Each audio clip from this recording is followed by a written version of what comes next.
पधारो सा खम्मा घड़ी झलको मीडिया आप देख रहे हैं। आज है 10 अप्रैल और बुधवार का दिन। नजर डालेंगे आज राजस्थान प्रदेश की 10 बड़ी खबरों पर। चलिए शुरुआत करते हैं राजस्थान प्रदेश की आज की बड़ी खबर के साथ। प्रदेश की बड़ी खबर, सीएम बजलाल का बड़ा बयान, का विपक्ष लूट और छूट की दुकान, जनता से काम मांगते मांगते थक जाओगे, हर डिमांड पूरी करूंगा, चाहे मुफ्त बिजली हो चाहे पेंशन हो। सीएम बजलाल शर्मा दरअसल प्रदेश के अंदर दौरों पर हैं। वो इसी दौरान उन्होंने स्पष्ट कर दिया है और कांग्रेस पर जमकर निशाना साधा है। उन्होंने कहा कि विपक्ष लूट और छूट की दुकान है, आपका एक एक वोट मोदी और कमल के फूल को पड़ना चाहिए। सीएम ने कहा है कि हमने जो वादे किए थे उसमें से 45% पूरे कर दिए हैं। इसके साथ ही सीएम ने स्पष्ट कर दिया है कि मेरे भाइयों और बहनों, आप गांठ बांध लीजिए, आप मांगते मांगते थक जाओगे। हमारी सरकार मोदी जी की गारंटी सरकार है, हम आपकी डिमांड को पूरा करेंगे। चाहे किसानों को बिजली हो, ये बिजली लगातार मुफ्त में मिलेगी। वहीं प्रदेश के लिए बड़ी खबर, राजस्थान के 12 जिलों में 20 करोड़ रुपए से अधिक मूल्य की वस्तुएं हुई जब्त। राजस्थान में लोकसभा आम चुनाव 2024 के आदर्श आचार संहिता लागू होने के बाद अब तक कुल 593 करोड़ रुपए से अधिक मूल्य की अवैध नकद सामग्री जब्त की गई है, जिसमें ड्रग्स, शराब, दवाएं, कीमती धातु, मुफ्त वितरण की जाने वाली वस्तुएं, फिब्रिस आदि जब्त की गई है। इसकी जानकारी मुख्य निर्वाचन अधिकारी प्रवीण गुप्ता ने दी है। गुप्ता ने बताया कि वर्तमान में आचार संहिता लागू होने के बाद लगभग अब तक ये 593 करोड़ रुपए की जब्ती की जा चुकी है। ये जानकारी मुख्य निर्वाचन अधिकारी ने दी है। उन्होंने कहा कि राजस्थान पुलिस के साथ ही राज्य का एक्साइज विभाग तथा नारकोटिक्स एवं आयकर विभाग आदि केंद्रीय एजेंसियां उपरोक्त वस्तुओं की अवैध परिवहन और प्रमुखता से कार्रवाई कर रही है। ये विभाग तथा जांच एवं निगरानी एजेंसियां प्रदेश भर के अंदर कड़ी निगरानी रख रही है और किसी भी संदेहास्पद प्रकरण की सूचना अथवा जानकारी मिलने पर नियमानुसार कार्रवाई की जा रही है। वहीं प्रदेश के लिए बड़ी खबर, नॉन स्टॉप बैठकों से सीएम बजलाल की तबीयत हुई खराब। रात 3 बजे बीजेपी प्रत्याशी के साथ प्रभजन मिलने आए तो बोले एक रात नहीं सोएंगे तो बिछड़ जाएगा। दरअसल इस समय बजलाल शर्मा एक्टिव मोड पर है। इसी दौरान वो शर्मा फील्ड में उतरे हुए हैं। उन्होंने लगातार नॉन स्टॉप बैठकें की है। इसकी शुरुआत उन्होंने लोकसभा चुनाव की तारीखों के ऐलान के साथ ही कर दी थी। लगातार बैठकों के कारण सीएम बजलाल शर्मा की अब तबीयत नरम हो गई है और उन्हें उल्टी भी हो रही है, जिसका जिक्र उन्होंने खुद ने किया है। हालांकि इसी बीच सीएम ने कहा कि प्रभजन इतनी दूर से आए हैं तो जरूर मिलूंगा। साथ ही कहा कि एक रात अगर नहीं सोएंगे तो भी काम चल जाएगा। इसके बाद करीब 1.5 घंटे तक वो होटल में देर रात 3 बजे बैठ के करते रहे। उन्होंने कहा कि गले से बोला नहीं जा रहा है। सीएम बजलाल शर्मा ने कहा अपनी स्पीच में स्पष्ट कर दिया है कि मुझसे गले से बोला नहीं जा रहा है। लगातार सभाओं और मीटिंग के बाद गला भी काम नहीं कर रहा है। मैं होटल में था, तभी मुझे बताया गया कि अब बीजेपी पदाधिकारी उनसे मिलने आए हैं। कुछ कार्यकर्ता जो मिलने आए हैं उन्होंने रात 3 बजे उनसे मुलाकात की है। 3 सालों में बिजली बेचने में राजस्थान को आगे रखेंगे। इसी दौरान उन्होंने स्पष्ट कर दिया कि हमारी सरकार किसानों के लिए बिजली और पानी की समस्या को दूर करने के लिए काम कर रही है। आने वाले दिनों में नर्मदा नहर को आगे बढ़ाकर राजस्थान के 50 जिलों में भेजा जाएगा और बिजली के क्षेत्र में भी हम महंगे दामों में जो बिजली खरीद रहे हैं, लेकिन आगामी 3 सालों के बाद हम बिजली देश में बेचेंगे। वहीं प्रदेश के लिए बड़ी खबर, राजस्थान एसीबी के पूर्व महानिदेशक भाजपा में हुए शामिल, अशोक गहलोत पर निशाना साधा। दरअसल लोकसभा चुनाव से राजस्थान में भारतीय जनता पार्टी का कुनबा लगातार बढ़ता जा रहा है। इसी कड़ी में आईपीएस अधिकारी और राजस्थान एसीबी यानी एंटी करप्शन ब्यूरो के पूर्व महानिदेशक बीएल सोनी जयपुर में भाजपा में शामिल हो गए हैं। उन्हें पार्टी ज्वाइनिंग कमेटी के संयोजक अरुण चतुर्वेदी और पार्टी प्रदेश उपाध्यक्ष नारायण पंचरिया ने भाजपा का दुपट्टा पहनाकर सदस्यता ग्रहण करवाई है। प्रदेश के लिए बड़ी खबर, राजस्थान में राहुल गांधी की होगी एंट्री। 11 अप्रैल को वो करेंगे जनसभा फलोदी में। पीएम मोदी के बाद अब कांग्रेस के पूर्व राष्ट्रीय अध्यक्ष राहुल गांधी 11 अप्रैल को राजस्थान में लोकसभा चुनाव की पहली जनसभा को संबोधित करेंगे। कांग्रेस नेता राहुल गांधी 11 अप्रैल को ये फलोदी में जनसभा कर रहे हैं। वहीं प्रदेश के लिए बड़ी खबर, एसएमएस स्टेडियम में चप्पे चप्पे पर तैनात की गई पुलिस। पिछली बार विराट कोहली से मिलने घुसा था फैन, अब जीटी और आरआर की प्रैक्टिस में भी अलर्ट रहे जवान। जयपुर से सवाई मानसिंह स्टेडियम में बुधवार को यानी आज राजस्थान रॉयल्स से आरआर का मुकाबला गुजरात टाइटंस जीटी से होगा। इस मैच में राजस्थान की टीम अपनी जीत बरकरार रखने के लिए मैदान में उतरेगी। वहीं गुजरात टाइटंस की टीम राजस्थान को हराकर पॉइंट्स टेबल में बढ़त हासिल करना चाहेगी।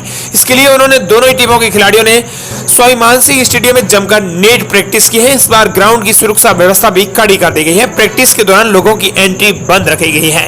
दरअसल पिछली बार प्रैक्टिस के दौरान विराट कोहली को देखने में बड़ी संख्या में लोग स्टैंड में घुस गए थे। वहीं मैच के दौरान एक फैन विराट कोहली से मिलने के लिए ग्राउंड में पहुंच गया था, जिसके बाद इतनी सुरक्षा बढ़ाई गई है। उत्तर प्रदेश की बड़ी खबर, मोदी के खिलाफ वोट डालने वाले देशद्रोही बीजेपी प्रत्याशी शुभकरण चौधरी का विवादित बयान।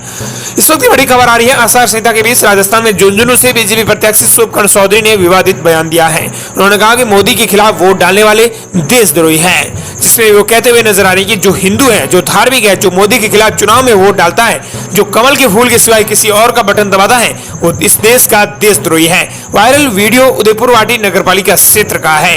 झुंझुनू के बीजेपी प्रत्याशी शुभकरण चौधरी ने अपना यह बड़ा बयान दिया है, जो कि विवादित माना जा रहा है। वहीं प्रदेश के लिए बड़ी खबर, मतदान दिवस पर रहेगा सार्वजनिक अवकाश, मिलेगा संवैधानिक अवकाश। आगामी लोकसभा चुनाव में 100% मतदान सुनिश्चित करने के लिए प्रदेश के अंदर सार्वजनिक अवकाश घोषित किया जा चुका है। वहीं प्रदेश के लिए बड़ी खबर, भीषण गर्मी पड़ने से दूध के दामों में आ सकता है उबाल, कई % हो सकती है दूध के अंदर दामों के अंदर वृद्धि। राजस्थान में आमतौर पर गर्मियों में दूध का उत्पादन घट जाता है, लेकिन इस बार दूध उत्पादन बुरी तरह से प्रभावित होने की आशंका है। मौसम विभाग ने इस साल भयानक लू चलने की आशंका जताई है। जानकारों का कहना है कि लू चलने और जलाशयों के सूखने से मवेशियों के लिए चारे और पानी की किल्लत हो सकती है। इससे आने वाले दिनों में दूध का उत्पादन प्रभावित हो सकता है, जिससे दूध की कीमत में बढ़ोतरी की आशंका बढ़ गई है। वहीं प्रदेश की बड़ी खबर, जन्म मृत्यु प्रमाण पत्र में फर्जीवाड़ा करने वालों की अब खैर नहीं। आर्थिक एवं सांख्यिकी निदेशालय ने फर्जी दस्तावेज से जन्म और मृत्यु प्रमाण पत्र और विवाह प्रमाण पत्र जारी करवाने के मामले सामने आने से सबक लेते हुए ऐसे लोगों के खिलाफ पुलिस थानों में मामला दर्ज करवाने के आदेश जारी किए हैं, ताकि फर्जीवाड़ा रोका जा सके। आईडी पासवर्ड बदलने के भी निर्देश दिए गए हैं। वहीं प्रदेश के लिए बड़ी खबर, ईद 11 अप्रैल को मनाई जाएगी। जयपुर में जामा मस्जिद के इमाम ने किया ऐलान। ईद का चांद नहीं नजर आने के कारण अब ईद 11 अप्रैल को होगी। दरअसल जामा मस्जिद जोहरी बाजार जयपुर में मरकजी हिलाल कमेटी की बैठक हुई। इसमें जामा मस्जिद के इमाम मुफ्ती सैयद अमजद अली ने ऐलान किया कि पूरे देश में कहीं भी चांद नजर नहीं आया। इसके बाद यह फैसला लिया गया कि 10 अप्रैल को रमजान के 30 दिन हो गए। 11 अप्रैल ईद मनाई जाएगी। 11 अप्रैल को जामा मस्जिद में ईद की नमाज सुबह 7 बजे अदा की जाएगी। वहीं प्रदेश के लिए बड़ी खबर, राजस्थान के अंदर पहली बार सोने चांदी की कीमत ने तोड़े सारे रिकॉर्ड। इतिहास में पहली बार 73,000 के पार पहुंचा सोना। चांदी 84,000 रुपए हुई किलो। अंतर्राष्ट्रीय बाजार में सदराई मंदी का असर सोने और चांदी की कीमत पर नजर आने लगा है। इसकी वजह से नवरात्रि के पहले दिन सोने की कीमत में रिकॉर्ड तेजी की गई है। 24 कैरेट 10 ग्राम सोने की कीमत इतिहास में पहली बार 73,000 रुपए को पार कर गई है, जबकि चांदी प्रति किलो की कीमत 84,000 रुपए पर पहुंच गई है। राजस्थान के सरबा व्यापारियों के मुताबिक अगले कुछ दिनों में स्टैंडर्ड सोने की कीमत 75,000 रुपए तक और चांदी प्रति किलो की कीमत 90,000 रुपए को पार कर सकती है। वहीं प्रदेश के लिए बड़ी खबर, बुधवार को सीएम बजरलाल शर्मा की होगी दमदार एंट्री। दौसा के अंदर जनसभा को करेंगे संबोधित। राजस्थान के दौसा लोकसभा क्षेत्र में आज लगातार भाजपा कांग्रेस की ओर से अपने अपने प्रत्याशियों के समर्थन में जनसभाएं की जा रही है। इन जनसभाओं के बीच आज 11 अप्रैल को दौसा में सीएम बजरलाल शर्मा की दमदार एंट्री होने वाली है। वहीं प्रदेश के लिए बड़ी खबर, ऑटो मोड में प्रदेश का वित्त विभाग बिना आवेदन के कर्मचारी के खाते में डाली स्टैंड इंश्योरेंस की राशि। वित्त विभाग कितने काबिल अफसर चला रहे हैं, इसका एक और नमूना सामने आया है। मार्च महीने का वेतन कर्मचारियों के खाते में 2-2 बार डाला ही गया और अब ऐसे मामले सामने आ रहे हैं कि जब कर्मचारियों के आवेदन किए बिना ही उसके खाते में स्टैंड इंश्योरेंस के लोन की राशि डाल दी गई। उक्त मामला ऐसा ही लोन 2022 में रिजेक्ट हो चुका था, लेकिन 2024 में ऑटो पेमेंट से उसी कार्मिक के खाते में लोन की राशि डाल दी गई। दरअसल वित्त विभाग की इस वक्त ऑटो घोटाला मोड पर चल रहा है। रोज नई गड़बड़ी सामने आ रही है, नए तरह के घोटाले सामने आ रहे हैं। कर्मचारियों को दोहरे भुगतान के बाद अब उनके खातों में बिना आवेदन के स्टैंड इंश्योरेंस का लोन पेमेंट डाला जा रहा है। वहीं प्रदेश के लिए बड़ी खबर, यह अफसरों की गलती की गाज कर्मचारियों पर, रिकवरी होने तक आगामी वेतन पर लगी रोक। सरकार में पेमेंट सिस्टम और सेंट्रलाइज करने और IFMS 3.0 सिस्टम की गड़बड़ी के चलते हजारों कर्मचारियों के खातों में दोहरा वेतन चला गया है। ये राशि कई करोड़ों रुपयों में है, जिसका नुकसान न सिर्फ सरकार को हुआ है बल्कि कर्मचारियों की टैक्स कटौती भी इसका कारण बन गई है। इतना ही नहीं, कर्मचारियों को बिना गलती किए इसके एक और भी नुकसान उठाने पड़ेंगे। वित्त विभाग स्तर पर निकाले गए एक इंटरनल आदेश के अनुसार जब तक दोहरे वेतन की रिकवरी कर इसका सालान कोषालय में जमा नहीं करवाया जाएगा, तब तक कर्मचारियों के आगामी वेतन पर रोक रहेगी। यानी इसका सीधा खामियाजा कर्मचारियों को भी भुगतना पड़ेगा। वहीं प्रदेश के लिए बड़ी खबर, राजस्थान में बजरी के लिए हो सकती है परेशानी। 6 जिलों में लीज सरेंडर कर रहे हैं मालिक, अपने ही विभाग से हो गए परेशान, सरकार ने कोई बात नहीं की।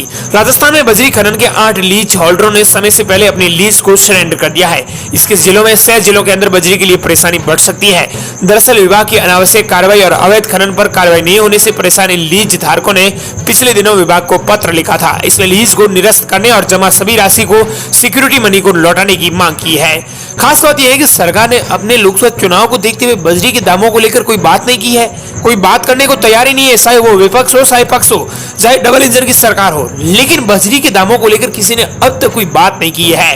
राजस्थान में इतने प्रत्याशी चुनाव लड़ रहे हैं, करीबन 266 प्रत्याशी चुनाव लड़ रहे हैं, लेकिन बजरी के दामों को लेकर कोई बात करता हुआ नजर नहीं आ रहा है।